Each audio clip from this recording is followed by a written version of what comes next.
Mike Wall. Welcome back to another episode of the Agent Revolution podcast presented by Mike Wall Live, the place where we deconstruct the biggest challenges facing today's real estate agents so that they can build a sustainable, profitable, but most of all, fulfilling real estate business.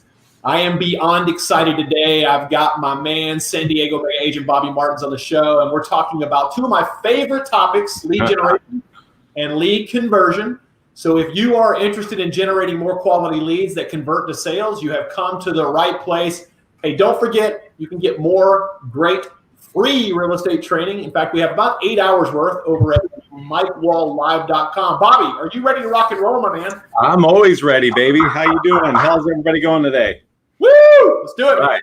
Let's do it. Let's do it. But before we get into today's topic, I always like to hear everybody's real estate story, and oftentimes it makes me laugh because, very few people ever get into this industry having have gone through high school, gone through college saying, I'm going to be a real estate agent, right? People just always end up here somehow. So I'm interested in hearing your story, how you ended up in real estate.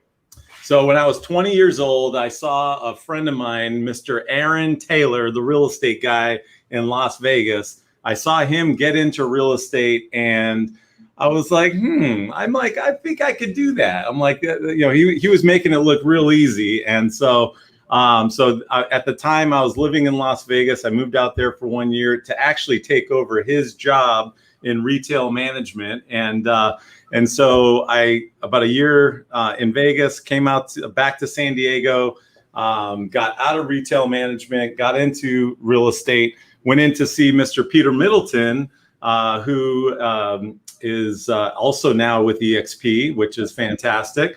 Went to see him at the La Jolla Remax office back in end of 2001, right after 9/11. Which if you talk to anybody selling real estate back then, they would tell you it was like the worst time to get into real estate because everyone was kind of in shock for several months. And but I got my actual license in May of 2002. Started on his team and we blew it up and had a great run with him for about 3 years. And then I broke off and basically started my own thing. And what's cool about that story is both Aaron and Peter are both here at EXP, which is kind of a cool thing. We get to work with our mentors again. Everything comes full circle. So it's pretty cool. That's awesome, man. And you and I share similar backgrounds in that regard because I also, when I got into real estate, I thought, I don't know a lot, right? And I want to shorten the learning curve. So let me go work for somebody that's doing that at a really high level. I've always loved the idea of teams.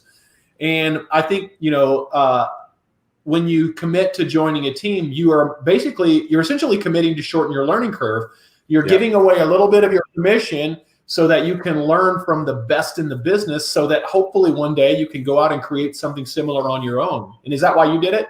You're giving away commission that probably wouldn't have been yours to begin with in the first place. Yep. So it's paid training. I can't even stress enough. Anybody watching this who is newer to the business, get on a team, learn from a really good agent. Just make sure you do your homework. Make sure you interview a few people and find the right fit, someone who's going to really spend the time to train you, because that was a great lesson. 3 years on that team felt like 10 years of experience. I got to see what not only what happened in my transactions, but I got to see whatever everybody else was doing and how their transactions went.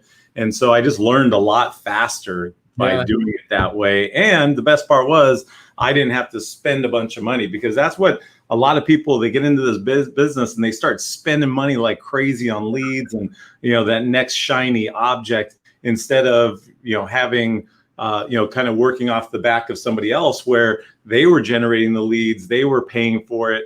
And, I was getting tons of leads. And so I got to get paid training, and which was amazing, not to mention I got open houses that I could do anytime I wanted, all that kind of stuff. And so in the beginning years, I was very much into the open houses. That's where I kind of built my business. And then if you remember the 800 call capture system, which some people still use, I don't anymore, but that was our bread and butter there for a while, which obviously things have evolved, and now those types of leads are more kind of your internet leads, if you will, where they're a little easier to generate. Right. Yeah, I think you and I, like I said, are very similar in that regard. And it seems so logical to me that just, hey, let's go learn on someone else's dime, right? Let me shorten the learning curve. Let me learn from somebody that's, really crushing it in our industry. And once I feel like I've gotten it down, I feel like hopefully I can go out and recreate that on my own. Was your intention when you got into the business to go out and create a team, or did you just want to be a successful agent? I mean, honestly, when I went in there for that very first appointment with Pete, I was just trying to find out what the market was doing, and it turned into an interview. And then next thing I knew, I was on a team. Didn't know really the advantages or disadvantages at the time, other than the fact that I knew I didn't know how to sell real estate at that moment. And that guy that I was talking to, I knew he did. So I basically just rode his coattails for 3 years. And as I was, on the team, then I'm like, okay, you know what? I can run a team. This is how I would do it. I learned from some of the mistakes that he made as well. So again, going back to the paid training, for example, many teams, they grow too fast. They don't have enough leads to support adding on 4 or 5 agents. For example, I just added 5 agents to my team, but that's only because I have a boatload of leads that we're generating, and the current team that I had was not able to keep up with that lead generation. So whereas a lot of teams, they might hire a bunch of agents and then they decide, oh, let me go ahead and add in some lead generation. And it doesn't work that way. You got to lead with the leads, if you will, and once you have the leads and you can't keep up with them, then you're adding people in that way, because then you're giving immediate value to them, not just adding them to your team. Absolutely. Couldn't agree more, man. And listen, the number one reason people fail in this business is because they don't have leads, or they don't have enough leads. And granted, I always say that every home you've ever sold, every single one, all started from a conversation, right? And so really what we're doing in our business is we need to scale the number of conversations we're having with qualified buyers and sellers. And that's why we provide leads, right? Leads essentially are, a lead is defined as, it's essentially, I look at it as like a sand sifter, like when you're sifting for gold, right? And all the sand represents all the people that live in your city, and the gold represent all the buyers and sellers that kind of stay right there. Essentially what you're doing when you generate leads, especially online, is you're sifting through all those people. You're getting people that are raising their hand. They're saying, hey, I'm signing up on your search website. I'm giving you my name, phone number, email address. I'm looking for, so that when your agent takes the time to make that call, it's what I call highly optimized, right? There's a high likelihood that when you make that call that you're going to convert that to an appointment or a nurture, right? Versus, hey, here's the phone book and here's your phone, right? And so you're right. There's so much value in that. And it's so funny, man, because it's like some people in our local market here, and I'm not sure if yours is the same way, it's like they'd almost rather fail than be on a team. You know what I mean? It's like, okay, well, I guess I'll go back to, waiting tables, because I'm not joining a team. You know what I mean? I'm definitely not joining a team. I'm not going to do that. Yeah. Well, they look at it as failing. If I have to join a team, that's me failing. And it's really it shouldn't be looked at that way at all, because there are plenty of really good real estate agents right now who are having trouble generating leads that can close. And so it's really, our industry has a lead generation problem. We have a conversion problem. Most teams, it takes, way too many leads to turn that into a transaction. And so I think there's tons of opportunities to learn from teams for sure. Absolutely, my man. And again, as I said at the beginning of the show, one of my favorite topics is lead generation and conversion. I just love talking about it. And I love to talk to people like you who are just crushing the game. with lead generation, because I know how much value you can add into the agent community, at least for those who are willing to take and implement. And so for you guys, obviously you understood out of the gate that if you were going to create a value proposition and attract people to your team, you needed to provide leads, right? And so what did you look at first? Talk about the evolution of the leads you've provided for your team, how you evaluated them, what the lead sources are, and then how you're managing them. So originally when I got into the business, it was open houses, 800 leads, sphere of influence. I started doing Brian Buffini coaching and learned the referral model and just, understanding how important referrals are in the very, very beginning, and being intentional about asking for those referrals. So for the first 10 years, almost all of my business was, just sphere and then referrals. And so then I kind of, as I wanted to scale, I was like, okay, if I want to do more business, I'm talking to a lot of people in my sphere, my area, but what am I going to do? I got to do something else. And so that's when I started doing a lot of lead generation through Facebook, and we did some Zillow, a Zillow spend. My Zillow program is a little different than the normal program. I do the pre-foreclosure and foreclosure program. I've got 3 zip codes. That's been a really good program for us. We're the only agent. This program does not exist anymore. So don't go calling your reps. You're not going to be able to get it. They're now giving these leads out to the premier agents, but we're grandfathered in since I've been doing it for a long, long time. And so over time, and when I started doing these types of leads, the mentors at the time that I was talking to, they always said the same thing. If you're going to do this, you got to commit to doing it for more than 6 months, more than a year, and in some cases, even more than 2 to 3 years, because it takes time to really develop the systems and the conversion or to increase your conversion rates.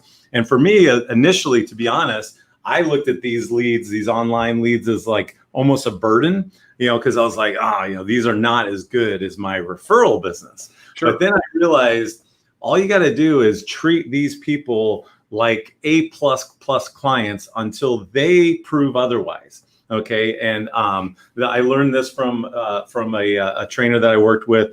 And so I started kind of doing that. I said, every single lead that came in, let's treat this like a sale until they basically prove otherwise. And so we just started really implementing systems and conversion, things in our conversion process to make sure that we get it. For example, send out cards is a system that we've used for a long time. So if I have a great conversation with somebody on the phone, I send them brownies, I send them cookies right away. Yeah. So, that goes to listing leads, goes to buyer leads, things like that. So we started really just implementing all of these things that we would do for our normal friends, to these online leads. And over time, now all of a sudden we're like closing, multiple deals a month from Facebook, from Zillow. Like it's really starting to pay off. And there was a time where I almost stopped. I was like, man, this is ridiculous. I'm spending a lot of money every month on Zillow leads and Facebook leads. And but now, I've literally got thousands and thousands of leads that we've been incubating for several years now. So people that we talked to 3-4 years ago, they're buying houses now. So that's how long the cycle can be on some of these internet leads. But a lot of times people just kind of give up on them. Yeah. And it's really that 8th to 10th call that's when the magic happens. That's when we finally start getting yeses after, usually around 8th to 10th call. And so a lot of it's just timing, and so the more leads you get, the systems that you have for nurturing those leads, I think are important. As I was saying, Facebook and Zillow are predominantly most of the leads that we're generating. But then we're still doing our sphere of influence. We're still reaching out to past clients. And I really try to work that repeat and referral business. So, any buyer that we're working on, we're always trying to get a referral right away. And then we're planting the seed for when they go to sell later on as well. We're kind of having that conversation, right when they close, as opposed to, finding out later on they listed with somebody else.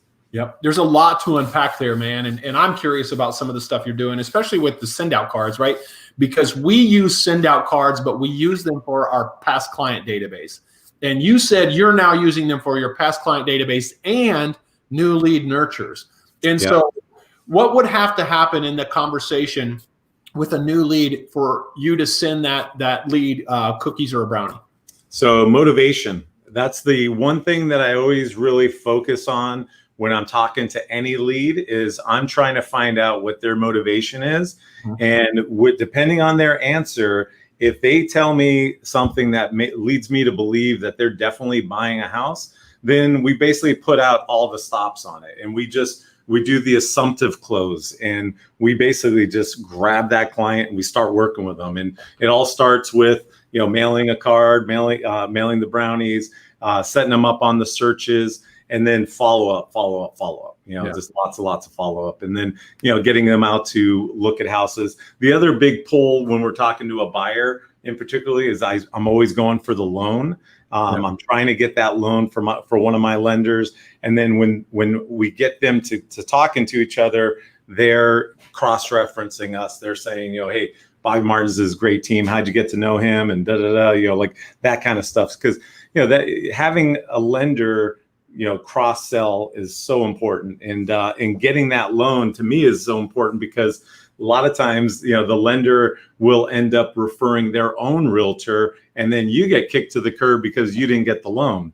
And so I always teach, find out the motivation, get the loan, and then set up the planning session. And but essentially, it's really just finding out who are the people going to do or are going to make a move, figure out who those people are. And with my team, this is something that we've done pretty well with as well. When my team is talking to somebody, if they come to the conclusion that they have somebody that is, highly probable of buying a property, I get immediately added to that lead, and I start reaching out to them as well. So, that way, not only do they talk to a member of the team, but now me as the team leader, I'm calling them and reaching out. Sometimes I just send a video, just saying, hey, Rachel just told me all about your situation. We'd love to help you.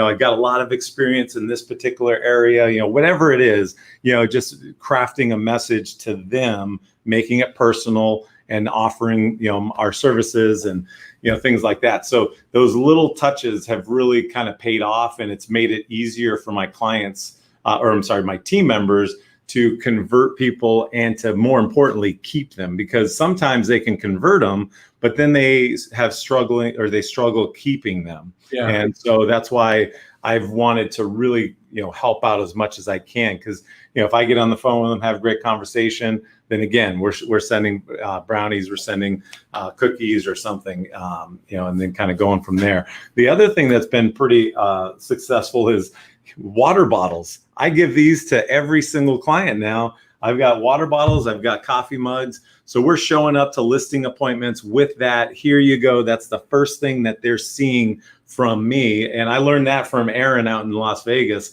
He's going to kill me if I tell the story, but he used to bring pies to every single appointment. So he'd bring a pie, and then of course they would cut the pie and give him a slice. And so now he's got like a bowling ball in here. So, so he stopped doing the pies, but he still always brings a gift. And I think that's an important thing. So when we're doing planning sessions with buyers here in our office, we're giving them, some kind of gift to take home with them. So I love it, man. I love it. It's you're enacting the law of reciprocation, right? It's like you give and you give without the expectation of getting, but they feel obligated to give you something because of the law of reciprocation. I think it's brilliant. I love the idea. And another thing that I heard that I really like that you guys are doing is you're finding motivation. In other words, you're qualifying the lead, but then once you qualify the lead, you're all in on it, right? It's cookies or brownies, right? It's a send out card, right? And then you're sending you make a personal phone call or send a personalized video. These are things that are just not happening right now with a lot of agents. And I think that the reason why that is because, let's face it, it's gotten easier to generate leads over the last, 5 years. People can generate thousands of leads, and it really doesn't have the same impact. The conversation doesn't have the same impact anymore. People want to know, like, well, are you converting them, right? You can generate them, but can you convert them? And what I'm hearing you guys say is by taking the extra steps, by digging in a little bit deeper and finding out the motivation and sending the send out card with brownies or cookies and sending the personalized video, you're taking extra steps in order to make sure you're creating that rapport, building that rapport, creating that relationship so that, these people want to do business with you. And I think that's why you guys are dominating this space, is because you're taking the extra steps to do that. Well, and the other part of it is the planning session, because if you can get them to come to your office and do a planning session, then you got them. Because I think I heard recently the stats, like 66%, of buyers, they go with the very first agent they sit down and talk to. So if you are pushing for that appointment and you sit down with them, then you got them. And, I don't even do buyer broker agreements. People, love to sign people up to those. I actually do the opposite. I sign an agreement that I'm promising to adhere to a certain level of standards. And so I sign that right in front of it and give that to them. And then I also tell them, oh, by the way, our every single vendor that we work with has also signed the same document, so that they are guaranteeing you the level of service that you deserve. And so that is what we're talking about right from the very get-go in the appointment. So it's really about finding the people who are going to do something and then pouring 100% of yourself into those people. And the people who are, the tire kickers are not going to do something. I mean, it does, like, to me, those aren't there's no objections there. Those people are just not buying something. And so I put zero effort into those people. I put them into a nurture. They go on to a little bit of a drip. They're going to get an email from us once a month, with some market stats and things like that, just a general newsletter. And, eventually those people might raise their hand. Usually I can see them on the website. They're coming back in, and, you start seeing people look at a lot of properties, and then we reach out to those people. So I'm all about the low hanging fruit. I always talk about this on my team. I don't work with investors on the buy side. To me, that's a waste of time putting in 100 offers. So every single deal, or every single person we work with, they're all doable deals, as opposed to, let me go find the hardest people to work with and try to get them in escrow. So, I try to, just really put a lot of effort on the front end, find the right people, generate a lot of leads, find the right people who are doing something, and then attack those people with a lot of love and just do the right thing, have a good planning session. And I think the key too with the planning session is practice. So many agents in our business, they don't practice. I role played with somebody last week I was interviewing them for my team, and I just started role playing with them, and it was unbelievable. I was like, I wanted to die. This person was so bad at role playing, like they couldn't convert me to any kind of appointment at all, not even close. And that's ridiculous. This is a business that you have to practice a lot if you want to get better. And so all those things, they matter. But at the end of the day, if you focus on the wrong people, I don't care how good of a salesperson you are, you're not going to close them. And to me, that's been just the cornerstone of our business, is just finding the right people that we want to work with and that are going to do something, and then just pour 110% into right. them. Yep, it's all a numbers game, right, man? It's getting through the crap to get to the gold, brother. That's exactly right. And what platform are you guys using right now to nurture your leads? So we use, for our CRM, we use FirePoint, and we also do some ManyChat, which is a chat bot. We're not using that as much. We were using it a little bit for a while, but it's really just our CRM. It's got everything that you need, all the bells and whistles, and the key is always having an appointment for that next call. So anytime I talk to somebody, I'm always setting the appointment for the next call. And so that way it pops up, and I make that call when it pops up.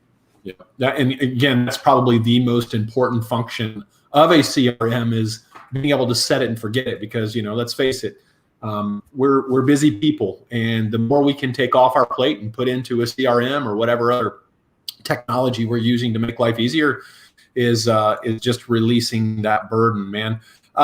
So for you guys, you had mentioned, right now, two of your number one lead sources are Zillow and Facebook. We know how Zillow works, and obviously you're working with some foreclosure leads, and your grandfather into that. So I don't want to go too deep into that, but I am interested to hear more about what you guys are doing on social to generate leads. So Facebook has been something that I've used since 2007. My assistant signed me up for it back in 2007. And I was like, why the heck are you signing me up for this thing? This is ridiculous. There's no way I'm going to use this. And then, of course, I started using it. And then I got my first listing from somebody who was a friend from high school. It was his dad, and I hadn't seen the guy since high school. And he found me on Facebook, and we were friends. And so that was my first aha of like, wow, okay, I can actually use this. And so I do use Facebook quite a bit. I'm not big on Instagram, but I sprinkle stuff out there. I try not to do too much. I think agents make the mistake of, always hustling, type of attitude that they always like to put on Facebook, which, to me, I try to do a 7-to-1 ratio. So 7 personal posts to 1 business post. But the 1 business post is always going to be something informative, something that's not salesy. I do like to do a lot of market stat videos. Okay. I do it kind of similar to this, where TV's in the background and I just stand here and I've got the little clicker and I'm basically taking people through all the stats for San Diego real estate. I try to do that once a quarter and send that out. And so, but yeah, social's been great. I mean, I think it's important, to obviously have a good social game, as far as, Facebook, obviously Instagram, if you're younger. I'm 45, so Facebook is a little more my speed, but I'm trying to get Instagram. I'm like, it's the same thing. Like I hate having to, maintain a whole nother thing. Yeah, no, I'm 43, man. I totally get it. The IG thing is something I'm definitely focused on getting better at, but not. I'm like you, man. I'm not quite there. And these things, these social media platforms, it's a whole nother job, dude.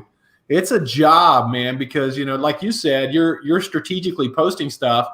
Well, now if you're doing it on one social media platform, which is Facebook for you right now, you've essentially, if you're incorporating in IG, you got to double it, right? And so now, 6-7 posts become 14, and it's like, where does it all end, man? Yeah. And it's like, I totally get it, but I also know that, it is the future, and we this is what we signed up for if we want to continue to appeal to the masses. Yep. Yeah, no, definitely, doing that. And we've been doing video for a long, long time as well. So I've been kind of all in on video for many years, and that's been good for us. But I think ultimately, sphere of influence and asking for referrals, I would say the number one mistake that agents make is not talking about referrals more often. I mean, because I think that is, for me, has been the lifeline of our business. I mean, I'm not a cold caller. I admittedly don't call my database enough. I'm just not that guy to be constantly, hey, you're ready to sell your house. Like, that's just not me. Yeah. And so I think, having videos that you're sending to people, staying in front of them, that's always been more my speed, just kind of the soft sell. And so I think by doing that, it's a little bit less intrusive, and, you get them coming to you instead of you coming to them. Absolutely, man. And listen, I think that's there's no, I always say everything works and nothing doesn't. And by that is, you can do, there's so many different things you can do, but if you don't do anything, you won't get anything. And I love the idea. So when you're creating these videos, and by the way, I think it's mandatory at this point in real estate that you are providing or creating video content, either for, internet leads or for your network or for both. When you create these market updates, these San Diego real estate market updates, are you creating them on your personal page or on your business page, and then are you boosting them, or is it just to your network? So I think in a perfect world, you do it on your business page and then you share it from your personal. So you basically share that on your personal. And I think it is smart to do the boost posts, in my opinion, to kind of create that audience. Yeah. I mean, that's basically, with what we're doing, we're trying to just create an audience. And, some of our videos have been fortunate enough to get, 40, 50, 60,000 views here in San Diego, which is a lot, so, then that creates the audience that we need for that next video. And, it just gets cheaper and cheaper and cheaper. So I've been working with a digital marketing guy for about 4 years. He was 17 years old when he cold called me, and he had one client. I was his second client. And this kid has been unbelievable, and he actually works with a lot of huge agents across the country now, which is kind of cool. And he's still doing our media as well, so it's kind of fun. That's freaking awesome, man. Well, listen, I love what you guys are doing out there. It's been fun to watch you blow up and grow, and congratulations on bringing on 5 new agents. That's incredible. The fact that you've got the lead flow and the value proposition to be able to provide a platform for those people to succeed, in addition to what you can provide from EXP, is just amazing, man. It's really it's a pleasure to be in business with you. Although I'm in Ohio and you're there in Southern California, I love to be able to create this type of camaraderie and build relationships, and for you to be able to add value to our audience. I'm truly humbled. Let me ask you this, man.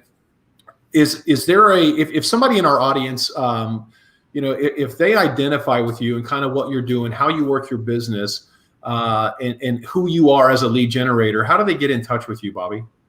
Best way would be to probably just shoot me a text or give me a call on my cell, 858-204-7259. That is by far the fastest way to get a hold of me. Again, 858-204-7259. Awesome, man. Well, again, I truly appreciate you coming and spending a couple minutes with me here this afternoon. And I know our audience will definitely take something from this episode. Let me add one more thing, Mike, just in case anybody out there who is not utilizing coming soon listings yet. Yeah. I've been on the buyer side, been tracking these listings. So, in some markets, I know not every market has this yet, but in our market, we have a coming soon feature in the MLS. Yeah. And so basically I put it in as a coming soon. Any agent in our market can see it, and then we can share that listing with our clients. But it does not populate to Zillow and to Realtor.com, any of the public portals, until we hit active.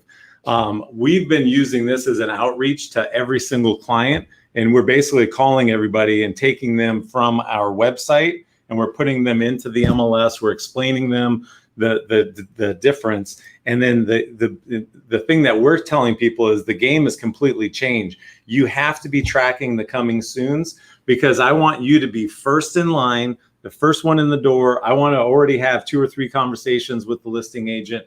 I already want him thinking that's my buyer before they even hit active on the computer. And I think 6 out of our last 9 buyer side transactions have gone into escrow with us tracking the coming soons and us getting it into escrow basically first day in the market. So basically we are relevant again. And so if all of us as a community don't get out and really take advantage of this, then we are complete idiots, and we got to stop bitching about Zillow and stop bitching about all this, our NAR and all this bullshit. We got to start utilizing the tools that are given to us. So if you have a listing, use it in coming soon, even if it's a day, just to be able to, for all of us to give a day or 2 days advantage to our clients who are working with us, who are wanting to work with us. We should be doing that for them. And so, but we got to work together as an industry. There's too many people that are like, doing their own thing. And as an industry, we're getting our ass beat by all these big online portals. So that's it. That's all I got to say. No. I love the idea. And one thing that you bring up is the fact that, if you are utilizing that coming soon feature, which most MLSs have at this point, I think it's CoreLogic, the MLS that CoreLogic offers. then you also have an opportunity to get both sides of the transaction, right? If one of your clients does pick up on that listing, and you got to be careful there because you want to give everybody equal opportunity. But like you said, if you do it the right way, if you do enter it in as a coming soon listing, and I think you get 72 hours to do that or whatever, I think that's tops, then you also have time, which in the coming soon listing format, every other agent who looks at coming soons, and that's the key word, you have to look at them, will see and have access to those for their clients. But you will also have that 72-hour window to get that property in front of your clients, which will give you more of an opportunity to be able to double dip that listing and get both sides of the commission, correct? Well, correct. But for me, like I don't even care about that. I'm more focused on just, getting top dollar for the listing. And so whether it's me that sells it or not, I don't really care. But I just, I do want to give every single potential buyer the opportunity to get into my listings. And so we go live on a Monday as a coming soon. And then Wednesday we go active with no showings until Friday. And then Friday, Saturday, Sunday, we're showing all weekend long. And then we try to shut it down and get into escrow by Tuesday, Wednesday. Yep. So that's kind of, to me, that's the right way to do it. So that way the seller gets what they want. Agents get a fair shot at it. Buyers get a fair shot at it. And, I never want anybody saying, I was going to buy your property, or I was going to put in an offer on your property, but I didn't have a chance and I was going to pay more than the other guy. So I never want that to happen. So I try to always have a minimum marketing time. But yeah, it's really a game-changing thing that I think all of us just have to kind of understand, that working together in getting the seller more money keeps us all in business longer, because then the system works. And, as opposed to if we're just trying to sell it fast, then, we're not getting top dollar, then maybe they should sell to Zillow Offers or Open Door or something like that. So we have to show that there's a huge advantage to selling with a realtor. And the only way to do that is to make sure, it has the full marketing. So anyways. Love it, man. And when you guys set it up that way, so when you're no showings and then showings over the weekend, and then are you not reviewing offers until like Monday or Tuesday? Is that what you're telling everybody that's going through? Tuesday, Wednesday, because I want to give people on Monday an opportunity to get the offers in. Like I don't, and I also want to respect the real estate community too, because I don't work on Sundays. I quite frankly don't believe a lot of realtors should have to be working on a Sunday, writing up offers on a Sunday night. So I basically tell people Tuesday at noon, try and get us offers. And then the goal is by Wednesday afternoon to be in escrow and done. Understood, man. I love it. Bobby, thank you so much again, man. As usual, I love sharing these stories week after week, because I know this show is literally changing agents' financial lives, my own included. Do me a big favor. If you know someone that might enjoy the podcast, please share it with them. And if you like the podcast, please go to wherever you listen to podcasts. Make sure and subscribe and leave us a 5-star review if you like Mr. Bobby Martin's valuable information today. Don't forget to visit MikeWallLive.com for free. And again, that's free, FREE, 8 hours worth of real estate business training. Again, for Bobby Martins, I'm Mike Wall. Thank you so much for listening. Bobby, thanks again, man. So appreciate it. My pleasure, guys. Thanks for having me. Have a good one.